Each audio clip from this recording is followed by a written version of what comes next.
Hello friends, मैं Dhirendra Kumar Pathak tutorial leader से। आज हम लघु बीजाणुधानी एवं गुरु बीजाणुधानी में अंतर क्या है इसकी चर्चा करेंगे। आपको प्रीवियस क्लास में मैंने लघु बीजाणुधानी के बारे में समझा चुका हूं कि लघु बीजाणुधानी में अर्थात पराग कोश के अंदर जब हमने उसकी अनुप्रस्थ काट को काटा तो हमने देखा कि उसमें एक पराग कोश में 4 लघु बीजाणुधानी उपस्थित होती हैं। तो और इसी अंतर्गत जब हमने बीजांड के बारे में अध्ययन किया तो बीजांड में हमने जाना कि बीजांड के जरायु जो अंडाशय वाला भाग है वहां पर गुरु बीजाणुधानियों का उद्भव होता है।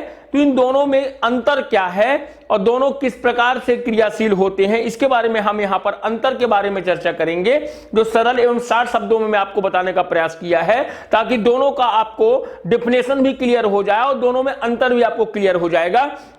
तो सबसे पहले बात करते हैं हम लघु बीजाणुधानी की, जिसको इंग्लिश में माइक्रोस्पोरेंजियम कहा जाता है। लघु बीजाणुधानी, लघु मतलब लघु शब्द से समझ में आ रहा है छोटा और दीर्घ मतलब बड़ा। तो लघु बीजाणुधानी के बारे में आप समझिए कि लघु बीजाणुधानी पुंकेसर के पराग कोश में विकसित होती है। अब मैं आपको पुंकेसर के बारे में बता चुका हूं कि ये मेल पार्ट है। जब हम एक पुष्प की संरचना का अध्ययन करते हैं तो आपको इस चीज को मैं पहले समझा चुका हूं। मान लीजिए पुष्प है और उसी पुष्प से निकले हुए अलग अलग भाग जो होते हैं और यहीं पर आपका क्या उपस्थित होता है, इस प्रकार से आपका ये पुंकेसर उपस्थित होता है। तो इसी पुंकेसर में क्या बोलता है, पराग कोश पुंकेसर के पराग कोश में विकसित होती है। कौन? लघु बीजाणुधानी विकसित होती है। और पराग कोश का जब हम इसको काटते हैं तो काटने के पश्चात जब हम इसका डायग्राम बना के समझते हैं तो इस प्रकार से जब इसका आप डायग्राम देखते हैं माइक्रोस्कोप में तो आपको यहां पर 4 लघु बीजाणु देखने को प्राप्त होते हैं। तो बोलता है पराग कोश के कोनों पर, चारों कोनों पर एक एक लघु बीजाणु उपस्थित होता है। गुरु बीजाणु के बारे में बोलता है मेगास्पोरेंजियम कि अंडप वाला भाग आ गया, अर्थात जायांग वाली बात आ गई। तो आपको ये पता है कि ये भाग आपका वर्तिकाग्र, ये आपका वर्तिका और ये वाला भाग कौन सा है, अंडाशय वाला भाग है। तो अंडप के अंडाशय में जो नीचे वाले भाग है यहां पर, जहां ये अंडप वाला भाग, यहां पर आपका गुरु बीजाणुधानी यहीं से विकसित होती है। इसे समानतः बीजांड भी कहते हैं। बीजांड नाम से ही गुरु बीजाणुधानी को जाना जाता है। जब हम इसकी संरचना का अध्ययन किया था हमने इसकी जब लघु बीजाणुधानी की संरचना का अध्ययन किया था तो आपको बताया था एपिडर्मिस, एंडोडर्मिस, और यहां पर हमने आपको मिडिल लेयर का नाम दिया था और टेपिटम का नाम दिया था। तो उसी के बारे में बोलता है लघु बीजाणुधानी की बाह्य त्वचा मतलब बाहरी त्वचा ये, और अंतःस्तर एंडोडर्म और मिडिल लेयर और टेपिटम से क्या घिरा रहता है, आपका लघु बीजाणुधानी घिरे हुए रहते हैं। बाह्य त्वचा, अंतःस्तर और मध्य स्तर और टेपिटम से घिरा हुआ रहता है। उस दिन हम जब चर्चा कर रहे थे लघु बीजाणुधानी के बारे में कि टेपिटम के भी अलग अलग प्रकार होते हैं, उसको भी हमने जाना था। ग्रंथिल प्रकार का, अमीबी प्रकार का टेपिटम, 2 प्रकार का हमने अध्ययन भी किया हुआ था।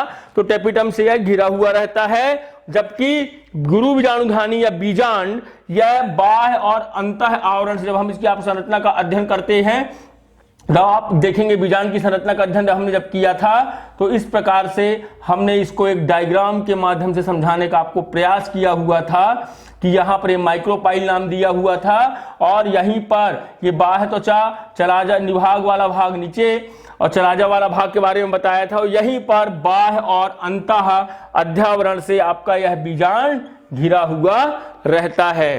बोलता है लघु बीजाणुधानी के बारे में कि लघु बीजाणु जो मदर सेल्स हैं जब उनमें अर्धसूत्री विभाजन होता है तब बहुत सारी संख्या में क्या बनते हैं, लघु बीजाणु, या उसी को हम बोले परागकण निर्मित होते हैं। जब अर्धसूत्री विभाजन के दौरान बोलता है कि बहुत सारी संख्या में जब अर्धसूत्री विभाजन होगा, किसमें, मदर सेल्स में जब अर्धसूत्री विभाजन होता है तो लघु बीजाणु का निर्माण होता है।